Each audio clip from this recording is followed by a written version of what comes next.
അപ്പോൾ എമ്പുരാൻ പടം വണ്ടിയിൽ കാണാൻ വരുന്നു. മാർച്ച് 27 രാവിലെ 6 മണിക്ക് ചോദിക്കുക. ആറാട്ടെന്ന് വനിതാ തിയേറ്ററിലുണ്ടാവും. നീ അങ്ങനെയല്ലല്ലോ നേരത്തെ പറഞ്ഞത്.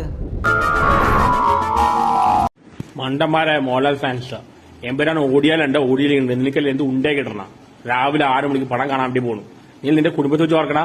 അല്ല പണി ചെയ്ത് കുടുംബത്തിന് കാശിലേക്ക് കൊടുക്കുക. എമ്പുരാൻ വിജയിച്ചിട്ടുണ്ടായില്ല, നിനക്ക് എന്ത് ഉണ്ട് കിട്ടാനാണ്.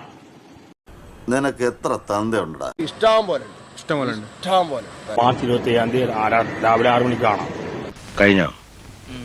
മോഹൻലാൽ ഫാൻസ് മാർച്ച് 27 രാവിലെ 6 മണിക്ക് വനിതയിലെ ടിക്കറ്റ് എടുത്തിട്ടുണ്ട്. അപ്പൊ മാർച്ച് 27 രാവിലെ 6 മണിക്ക് വനിതാ തിയേറ്ററിൽ വെച്ച് കാണാം. നീ തീർന്നടാ, നീ തീർന്നു. ഇത്ര അഹങ്കാരം പാടില്ലടാ. നീ തീർന്നടാ, നീ തീർന്നു. തീരട്ടെ. മാർച്ച് 27 6 മണിക്ക് വനിതാ തിയേറ്ററിലുണ്ടാവും. മോഹൻലാൽ ഫാൻസ് ഉണ്ടേം ചെയ്യാൻ പോകുന്നില്ല. ഇമാതിരി വാഴടി മാത്രമേ ഉള്ളൂ. ഞാൻ ആരാണോ താമസിച്ചത് എനിക്കൊക്കെ മനസ്സിലാവും. പാരമ്പര്യമായിട്ട് ഗുണ്ടകളുള്ള തറവാടായിരുന്നു എന്റേത്. കൊല്ലും കൊലയുള്ള തറവാട്ടിലെ അവസാനത്തെ കന്നിയായിരുന്നു ഞാൻ. വാഴടി മാത്രമേ ഉള്ളൂ. മോഹൻലാൽ ഫാൻസ് ഒരു ഉണ്ടേം ചെയ്യാൻ പോകുന്നില്ല. എന്റെ കയ്യിൽ അവനെ കിട്ടിയേ ഞാൻ അവനെ അരിഞ്ഞു മുളകിട്ട് വെറുതെ അങ്ങനെ തിന്നിടോ. ഇന്ന് അവനെ പീസാക്കിയിട്ട് തന്നെ കാര്യം തുടങ്ങാം. ഞാൻ ലാലേട്ടനോട് സോറി പറഞ്ഞു, അല്ലാതെ ഫാൻസുകാരോടൊന്നും. നമുക്ക് ഫാൻസുകാരെ നമുക്ക് കാണാം.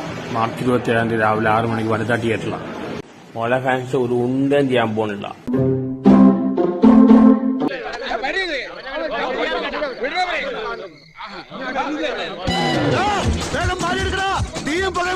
കൂട്ടം പറഞ്ഞ എന്താണല്ലോ നമ്മള് പറഞ്ഞില്ലേ, ഉടലോടെ കത്തിക്കൊന്ന് ഹാജാരി പറഞ്ഞേക്കുന്നത്. അതിന് ഞമ്മളെ കിട്ടിയിട്ട് വേണ്ടേ? ഓടിക്കോ